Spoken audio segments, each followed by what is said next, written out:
Las Vegas in the late 1940s wasn't the glittering empire it would become. It was something raw, more honest about what it was. The neon hadn't yet conquered every corner of the strip. The casinos were smaller, darker, more intimate.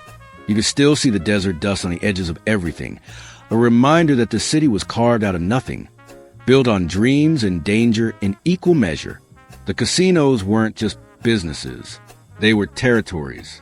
Each one had its borders, its rules, its protectors, and everyone who walked through those doors understood that beneath the glamour and the promise of fortune, there was an order, an invisible architecture of power that kept everything running smoothly. Dean Martin's casino was different from the others. To the tourists, to the gamblers who came from Los Angeles and San Francisco and New York, Dean was a star, a smooth crooner with an easy smile, a man who could make a room feel lighter just by walking into it. They came to hear him sing, to watch him move through the crowd with that effortless charm, to feel like they were part of something special. But to the people who actually lived in Las Vegas, who worked in the casinos and hotels, who understood how the city really functioned, Dean Martin was something else entirely. He was power that didn't need to announce itself. He was authority that never had to be explained. Dean didn't make speeches about respect. He didn't issue warnings or make threats. He didn't need to. His reputation did the work for him. Problems had a way of disappearing before they grew. Disputes were settled quietly. Troublemakers found themselves escorted out before they could cause real damage. And there was one rule, unspoken but absolute, that everyone in Las Vegas understood. Dean Martin's wife was untouchable. She wasn't part of the show. She didn't want to be. While Dean performed, while he charmed audiences and made everyone feel like his best friend, his wife lived a quieter life. She went to church every Sunday. She read books. She avoided the spotlight that followed her husband everywhere he went. When she came to the casino, it was always the same. She would arrive before Dean's last performance ended, dressed modestly, carrying whatever book she was reading that week. The staff knew to seat her in the quiet corner, away from the gambling tables, away from the noise and cigarette smoke and chaos. She would sit there patiently, reading, waiting for her husband to finish his work. The dealers knew her. The waitresses knew her. The security guards knew her. And they all understood that watching over her was more than just their job. It was a sacred responsibility. Because Dean Martin didn't just love his wife. He protected her with the same quiet, absolute certainty that he protected everything he cared about. And in Las Vegas, in those years, that protection was something you could feel in the air. The evening begins. The night started like 100 others before it. Dean Martin was on stage, working through his set with that trademark ease that made singing look like the most natural thing in the world. The audience was packed in tight, drinks in hand, cigarette smoke curling up toward the ceiling. Everyone focused on a man at the microphone who was making them forget their troubles for a little while. At 9:47 p.m., Dean's wife walked through the casino's front doors. She was wearing a simple blue dress, her hair pinned back, a worn copy of The Great Gatsby tucked under her arm. The doorman nodded to her respectfully. The pit boss looked up from the craps table and gave a small signal to the floor manager. Word traveled fast through the casino staff. Mrs. Martin is here. She made her way through the casino floor without looking at the tables, without acknowledging the noise and energy around her. She'd learned long ago how to move through this world without being part of it. Within minutes, she was seated in her usual spot, a small table in the corner with a good view of the stage, a glass of water already waiting for her. She opened her book and began to read. At the same time, outside the casino, a black Cadillac pulled up to the valet stand. 5 men stepped out. Their leader was Victor Hale, 28 years old, with slick back hair and a suit that cost more than most people made in a month. Victor was a nephew of Anthony Hale, a powerful mob boss who controlled interests in Chicago, Detroit, and New York. Anthony had built an empire through violence and intimidation, and he'd raised his nephew to believe that power meant never backing down, never showing weakness, never accepting boundaries. Victor had come to Las Vegas with a purpose. He'd heard the stories about this city, about how it was divided up among different families, about how certain places were off limits to certain people. and he decided those stories were bullshit. He was going to make a name for himself. He was going to show his uncle and everyone else that Victor Hale didn't follow other people's rules. He made his own. The 4 men with him were his crew, enforcers, men who'd done terrible things without hesitation, without remorse. They followed Victor because he paid well, and because crossing him meant ending up in a desert grave. They walked into the casino like they owned it. Victor was loud from the moment he stepped through the door, laughing, shouting to his crew, slapping backs and grabbing shoulders. He went straight to the blackjack tables and started playing with a stack of chips he hadn't paid for, daring anyone to challenge him. Nobody did. The dealers looked nervous. The pit boss made a phone call. Security guards appeared at the edges of the room, watching, waiting for orders. But Victor was connected. His uncle's name carried weight, and nobody wanted to start a war over a few stolen chips. So they let him play. Victor won a few hands, lost a few more, and didn't care about any of it. He was drinking heavily, knocking back scotch like water, getting louder and more aggressive with every glass. He shoved a dealer who was too slow dealing cards. He grabbed chips from other players' stacks and dared them to complain. The casino floor grew tense. The energy changed. Other gamblers started cashing out, sensing trouble, wanted to be somewhere else when whatever was about to happen finally happened. That's when Victor looked across the casino floor and saw her, a woman sitting alone, calm, well-dressed, reading a book like she was in a library instead of casino. To Victor, that kind of peace looked like an insult. It looked like someone who thought they were better than everyone else, someone who needed to be taught a lesson. He drained his scotch and started walking toward her. The provocation.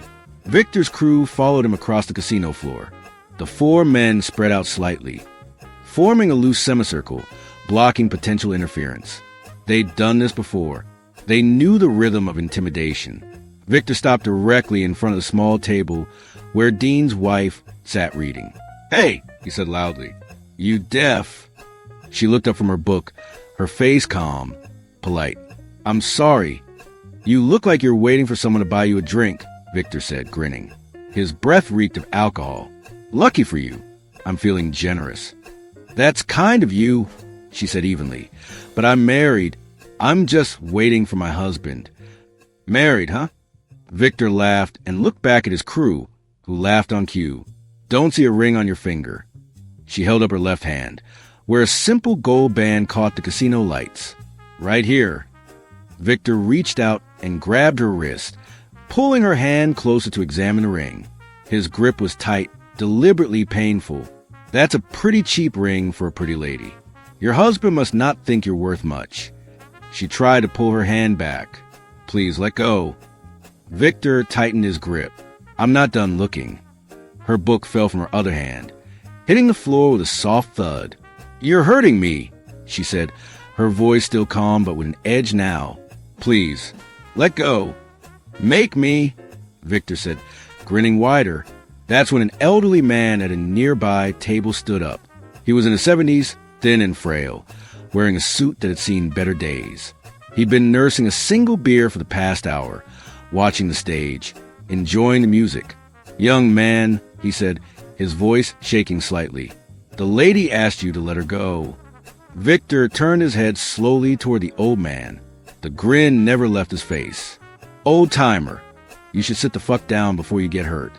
I fought in the first war," the old man said, standing his ground. "I'm not afraid of thugs like you." Victor let go of the woman's wrist. He walked over to the old man, who was already starting to realize he'd made a terrible mistake.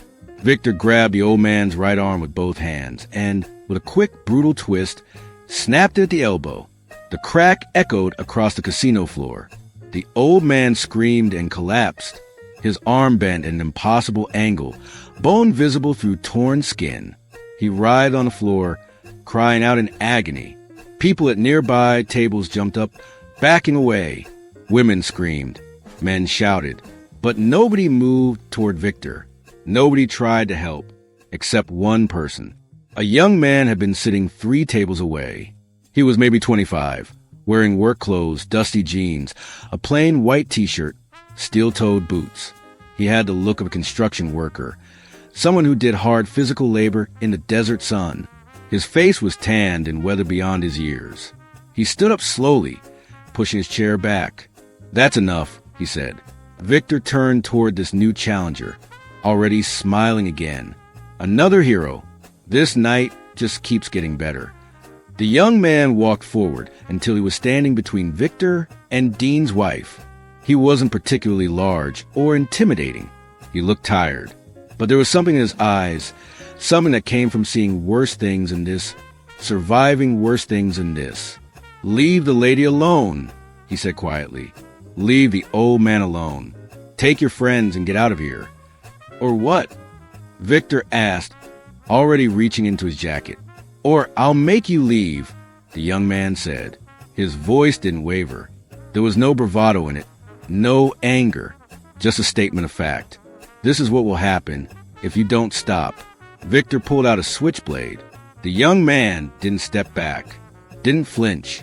He just stood there, ready for whatever came next. "You a tough guy?" Victor asked, flicking the knife open. "You think you're protecting her?" "I think you should leave," the young man repeated. Victor lunged forward and drove the knife into the young man's stomach. He didn't stab once and pull back. He stabbed deep and twisted the blade, making sure the damage was severe, making sure this wasn't survivable.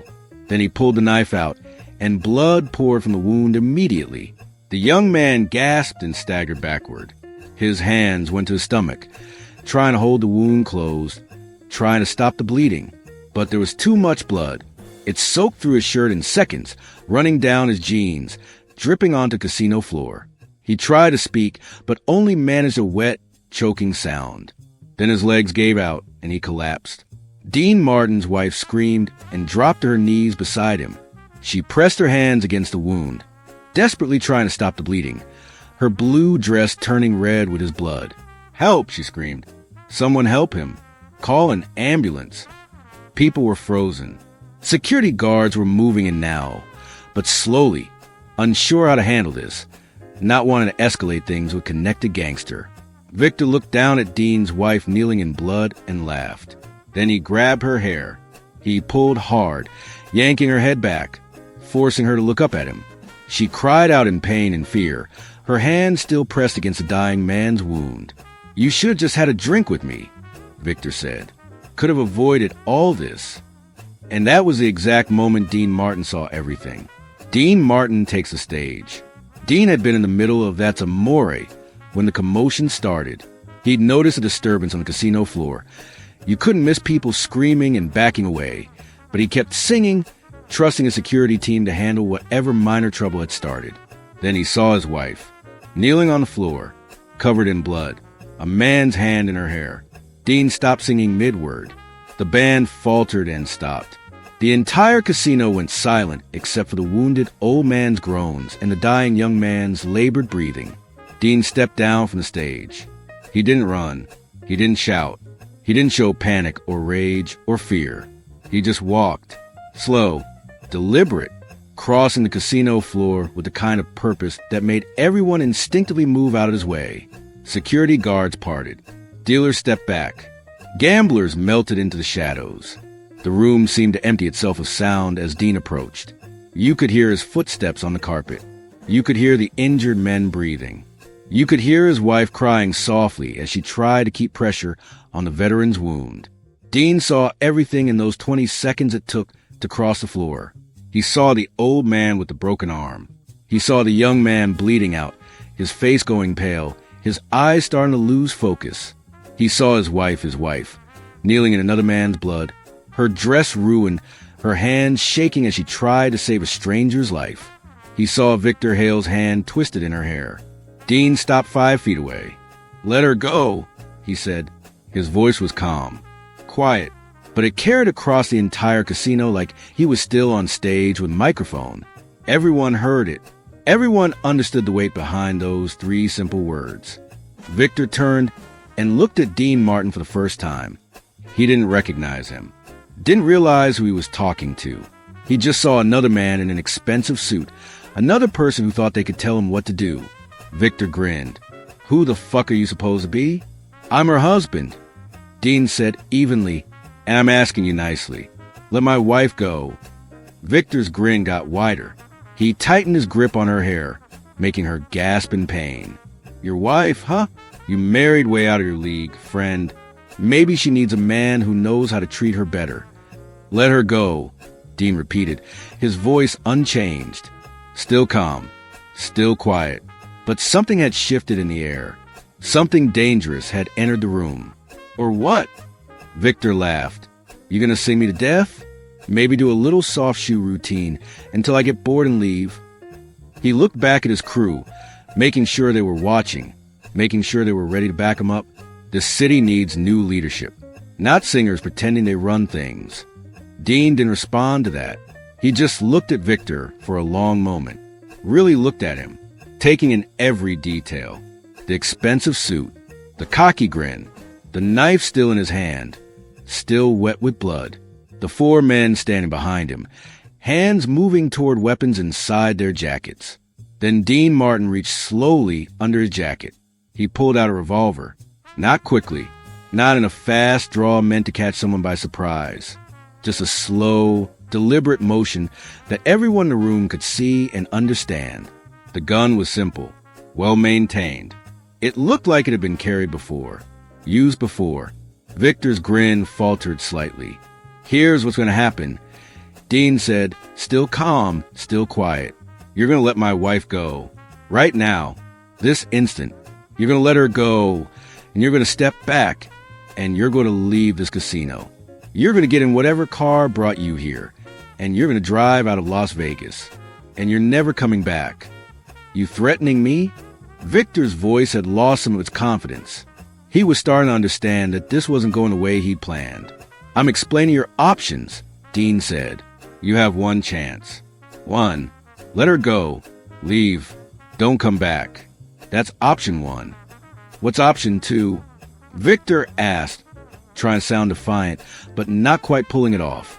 Dean raised a gun, slowly, deliberately, until it was pointed at Victor's chest. "Option 2, Dean said softly, "is you find out what happens when someone puts their hands on my wife." Victor looked at the gun, at Dean's face, at the complete lack of hesitation in Dean's eyes. This wasn't a bluff. This wasn't an intimidation tactic. This was a man who had already made his decision and was simply waiting to see which choice Victor would make. "You know who I am?" Victor tried one last time. "My uncle is Anthony Hale. You shoot me, you'll start a war." "I know exactly who you are," Dean said, "and I know who your uncle is. And right now, right this second, I don't give a damn about any of that. All I care about is my wife. So here's the choice, Victor. You let her go right now or I start shooting. And I'm not going to shoot you first. I'm going to shoot everyone standing behind you. Every single one of your crew. I'm going to put bullets in them while you watch. And then when you're standing there alone, when all your protection is gone, then we'll have a conversation about what happens next." Victor's hand loosened in Dean's wife's hair. Dean shook his head. "All the way. Let her go completely." Victor released her. Dean's wife immediately went back to pressing her hands against a wounded veteran's stomach, desperately trying to keep him alive. "Dean," she said, her voice breaking. "Dean, he's dying. This boy is dying." Dean's jaw clenched. His eyes never left Victor. "I know, baby. Ambulance is coming." But the young man on the floor had stopped breathing. His eyes had gone glassy.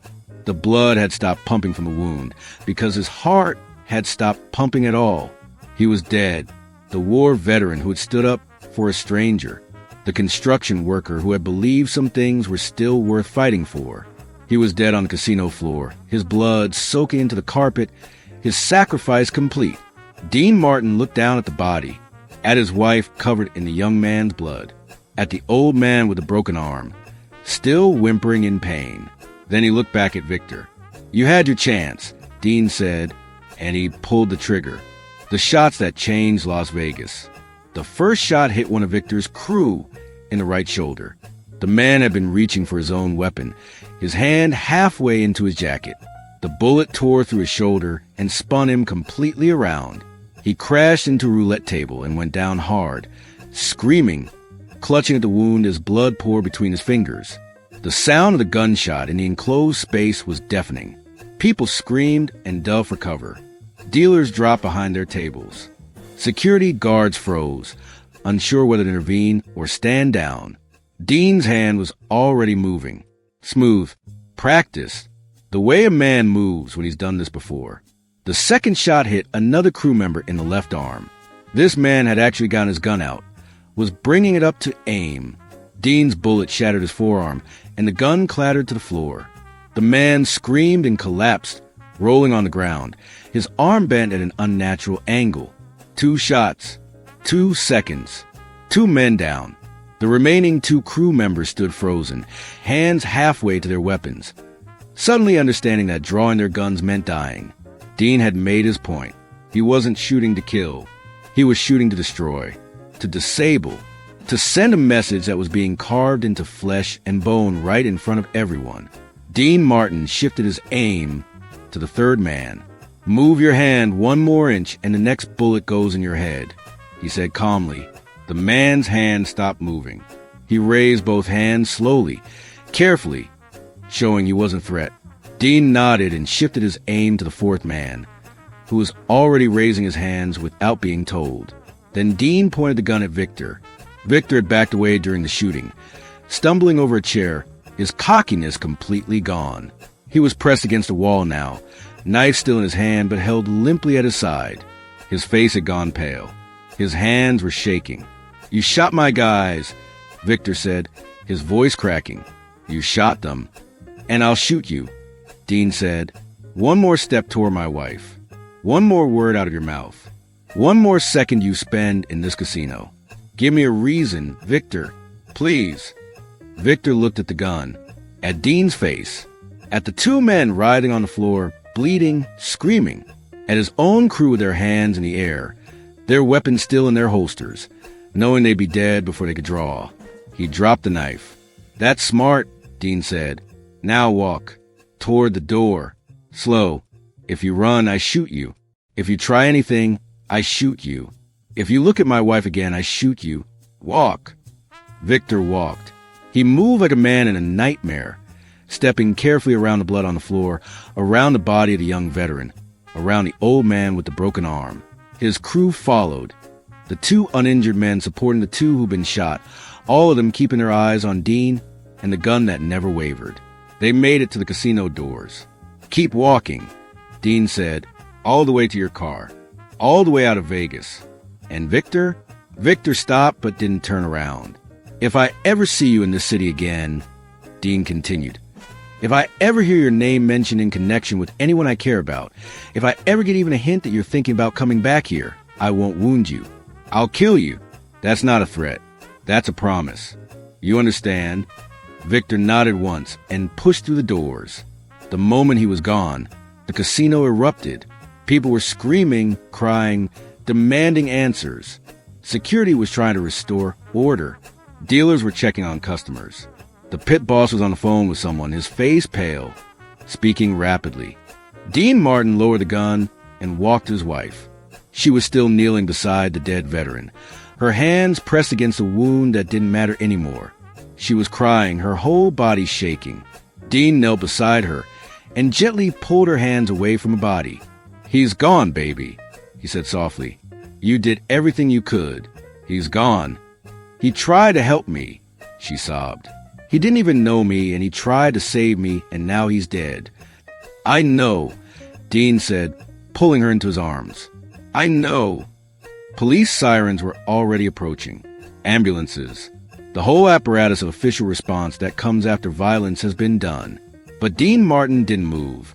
He held his wife while she cried, while she trembled, while the shock of what she'd witnessed settled into her bones. He held her there on the blood-soaked casino floor, surrounded by chaos, and he waited. The reckoning beyond that night. The police arrived 8 minutes later. By then, the casino had transformed. The pit boss had made phone calls. Security had corralled witnesses. The staff had created a narrative before the first officer walked through the door. There had been an altercation, a violent outsider, multiple assaults, a murder, property damage, and Mr. Martin, a respected businessman and entertainer, had been forced to defend his wife and his patrons using a legally registered firearm he kept for protection. Self-defense. Clear cut. Multiple witnesses willing to testify. The police took statements. They photographed the scene. They called for the coroner. They sent the 2 wounded men to the hospital under guard. And they never asked Dean Martin to come to the station. The official police report would read like a movie script. Good guy protects innocent people from bad guys. Hero stops villain. The system works. Dean Martin's name was mentioned. His actions were documented. But somehow, mysteriously, none of it felt like an accusation. It felt like a commendation. The young veteran's body was removed from the casino floor at 11:47 p.m. His name was Thomas Riley. He was 24 years old. He'd served in Europe during the war, survived D-Day, came home to Las Vegas to work construction and build a life. He had a mother, 2 sisters, and a girlfriend he'd planned to propose to that weekend. Dean made sure to learn all of that, every detail, every connection. The old man with a broken arm was named Robert Chun. He'd fought in World War I, immigrated to America afterward, spent 30 years working as a tailor. His arm would never heal properly. He'd never have full use of it again. Dean made sure to know that. 2. Victor Hale and his crew left Las Vegas that night and kept driving. They didn't stop in California. They drove all the way back to Chicago, where Victor's Uncle Anthony was waiting for a full explanation of what the hell had happened. The conversation did not go well for Victor. 2 days later, the 2 wounded crew members tried to check out a Las Vegas hospital. They'd been treated, stabilized, and were ready to leave. They thought they could slip out quietly, get back to Chicago, disappear into the organization until this all blew over. They made it to the hospital parking lot. That's where Dean's people were waiting.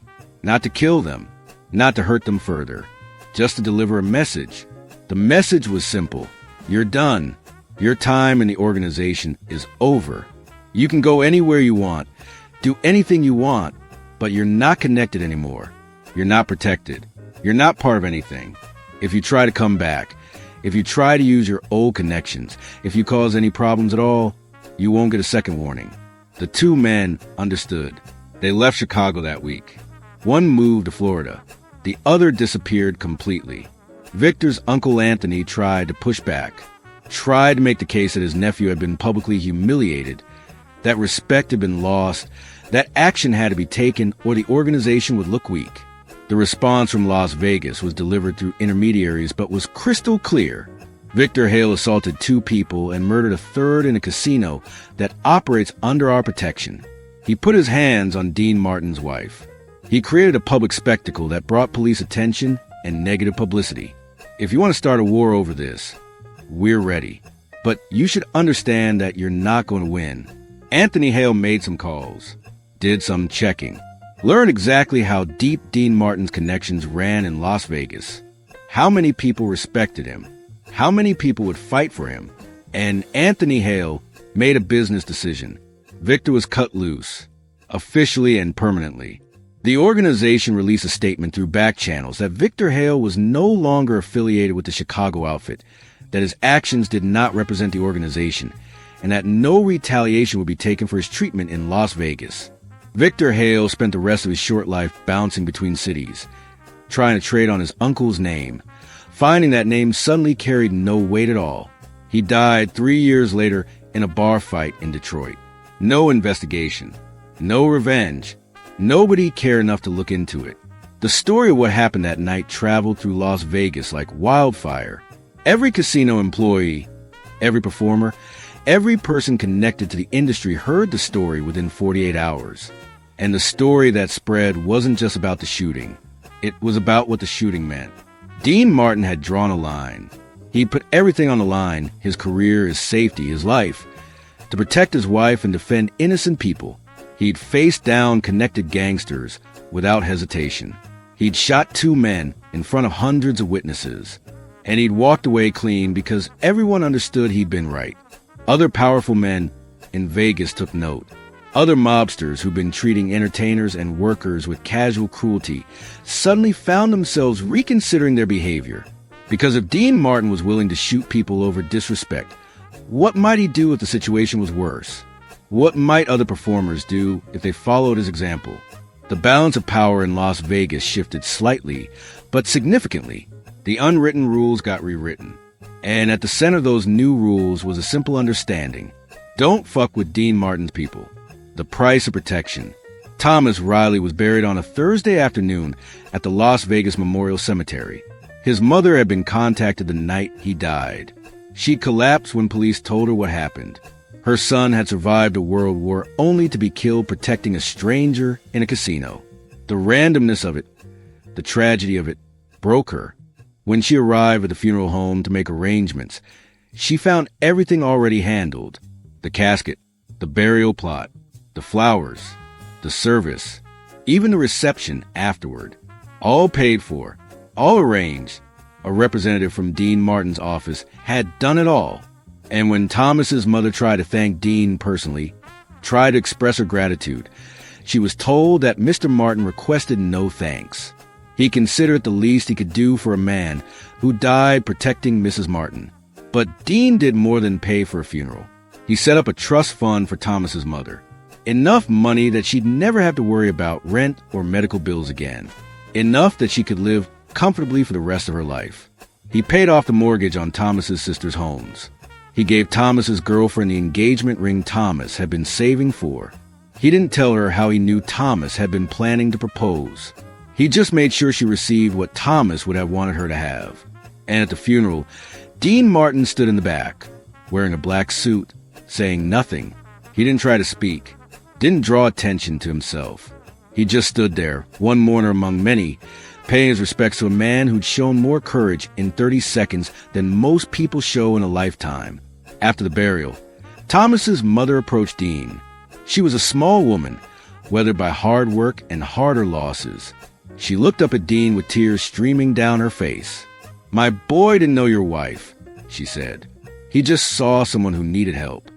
"I know," Dean said softly. "That's what made him a hero. He'd be proud," she continued, "that what he did mattered, that his death changed something." Dean nodded. "It did change something. I promise you that." Robert Chun, the old man with a broken arm, received similar treatment. His medical bills were paid. His tailoring shop, which he'd had to close because he could no longer work, was kept running by hired staff until he could sell it for a fair price. And when Robert said he wanted to retire to San Francisco to be near his daughter, Dean arranged for a first-class train ticket and made sure Robert had enough money to live comfortably. "You try to help," Dean told Robert when they met before Robert left Las Vegas. "When nobody else would, you stood up. That matters." "I didn't accomplish anything," Robert said, gesturing to his broken arm in its cast. "Just got myself hurt." "You showed everyone in that casino what courage looks like," Dean replied. "You set an example that another man followed. Without you, maybe that young veteran doesn't stand up. Maybe he stays seated. Maybe he lives. Or maybe my wife gets hurt worse. We don't know. But what I do know is that you did the right thing when it mattered." These acts of protection, of taking care of the people who've been hurt in the chaos, were noticed throughout Las Vegas. Dean Martin wasn't just powerful.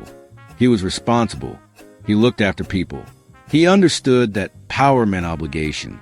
And that understanding made him more than respected. It made him beloved. The legacy. 7 days that shook the city. For 7 days after the shooting, Las Vegas felt different. People called it the 7 days of silence, though nobody is quite sure who coined the term first. But it was accurate. For 7 days, every casino in the city operated differently. The cruelty stopped. The casual violence that had been part of the ecosystem, the way powerful men treated dealers and waitresses and entertainers, just ended.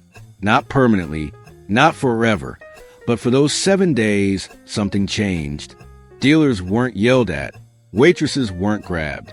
Performers weren't heckled or humiliated. Security guards didn't need to intervene because there was nothing to intervene in. It was like the entire city had collectively decided to behave itself. Out of respect, out of fear, out of a sudden understanding that the old rules had been challenged and nobody was quite sure what the new rules were yet. People didn't talk about it openly. There were no newspaper articles, no official statements. But everyone working in Las Vegas felt it. The shift, the change, the sense that something fundamental had been challenged and the outcome was still being decided. On the 8th day, Dean Martin's wife returned to the casino. It was a Tuesday evening. Dean was scheduled to perform. The casino was full, maybe even more crowded than usual, with people curious about what would happen now, whether the shooting had been a one-time event or something more significant. At 9:47 p.m., exactly 1 week after the incident, Mrs. Martin walked through the casino doors. She was wearing a different dress, pale yellow this time. Her hair was done the same way. She carried a different book, but she carried it with the same quiet confidence. The casino floor went silent, not dramatically, not like in a movie where someone important enters, and everyone stops and stares. But gradually, conversation faded. Gamblers looked up from their cards. Dealers paused in their shuffling. The energy of the room shifted. She walked through the casino the same way she always had, not looking at the tables, not acknowledging the attention, just making her way to her usual corner, where her usual table had been reserved, where a glass of water was already waiting. She sat down, opened her book, and began to read. And in that moment, everyone understood the message. Nothing had changed. Everything had changed. Dean Martin's wife could still sit in that casino, in that corner, reading her book, waiting for her husband. That part of the world remained stable. She hadn't been scared away. She hadn't been intimidated into hiding. But everyone also understood that the safety around her had been reinforced with steel and blood, that the protection she'd always had was now absolute and unchallengeable, that anyone who even thought about approaching her with ill intent would face consequences that had been demonstrated publicly and violently. Dean performed that night like he always did. Same songs, same jokes, same easy charm. He didn't mention the shooting, didn't reference the incident, didn't acknowledge that anything had changed. But when he finished his set and walked off stage, he didn't take his usual route.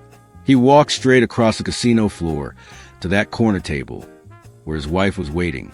He helped her up from her seat, took her book and tucked it under his arm, and walked with her toward the exit. They passed within 10 feet of where Thomas Riley had died. Dean's pace never changed. His expression never faltered. But he paused for just a moment, just a second, looking down at the carpet that had been professionally cleaned but would always, in his mind, be stained. Then he and his wife walked out together. The 7 days of silence officially ended that night. The city returned to its normal chaos, its normal energy, its normal violence. But something had been established. A precedent had been set. Years later, people would still talk about that night. The night Victor Hale learned that Las Vegas had rules after all. The night Dean Martin pulled a gun and shot 2 men in front of hundreds of witnesses. The night a war veteran died, protecting a stranger. But more than that, they talked about what came after. About Dean's care for the families who'd suffered. About his wife returning to the casino 1 week later. About the message that had been sent not just to criminals and mobsters, but to everyone. Some things are sacred. Some people are protected. And in Dean Martin's Las Vegas, dignity and respect mattered more than power and fear. Thomas Riley's mother lived to be 87 years old. She spent her final years in a comfortable apartment in Las Vegas, supported by the trust fund Dean had established. She never stopped talking about her son, about his courage, about what his death had meant. And she never stopped saying that Dean Martin was the finest man she'd ever known. Not because he'd been rich or famous or powerful, but because when it mattered most, when the world was at its cruelest, Dean Martin had shown that there were still men willing to stand up, still men willing to risk everything for what was right. That's what those 7 days really represented. Not just a shift in Las Vegas power dynamics, not just a moment of violence and retaliation, but a reminder that beneath all the corruption, all the cruelty, all the casual evil that seemed to run the city, there were still people who believed in something better, still people willing to fight for it. Dean Martin never fired another shot in anger for the rest of his life. He never needed to. The first 2 had been enough.